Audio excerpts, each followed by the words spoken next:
নমস্কার বন্ধুরা, good morning, Radhe Radhe.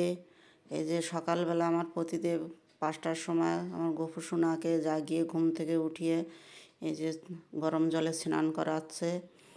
এরপরে পুজো করব আমি। ইনি সকালবেলায় গোপুসোনাকে একটু স্নান করিয়ে নিজের মতো পুজো করে নেবে। তারপরে আমি ঝাড়ু টাড়ু লাগিয়ে আমি এসে পুজো করব। তারপরে পুজো করার পরে যা কাজ তাই করতে হবে। এখন এই যে ড্রেস পরাচ্ছে, স্নান হয়ে গেল, সোয়েটার পরাচ্ছে। বন্ধুরা, এই সোয়েটার আমি নিজে হাতে তৈরি করেছি আমার গোপুসোনার জন্য। তো এখন এই নিজের মতো নিজে একটু পুজো করে নেবে, নিয়ে তারপরে আমার এই যে পুজো হয়ে গেছে।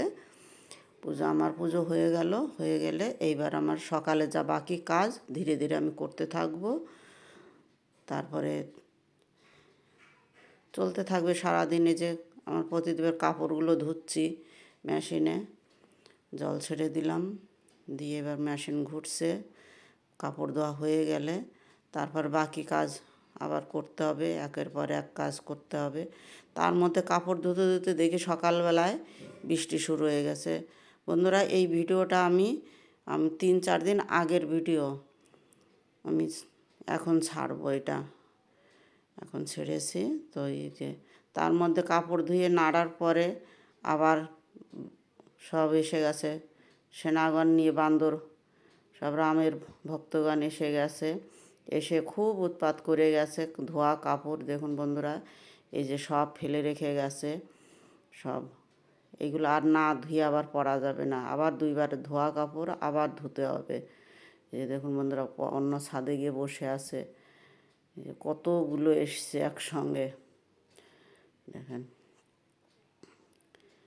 খুব উৎপাত করে এসে।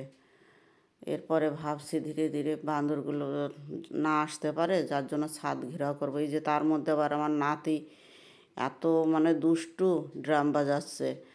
তারপরে যে বিকালবেলা আবার পিৎজা তৈরি করলো, বাচ্চারা পিৎজা খাচ্ছে। পিৎজা খেতে খেতে আমার নাতি বলছে, নিনি আমি তেলের পিঠে খাবো।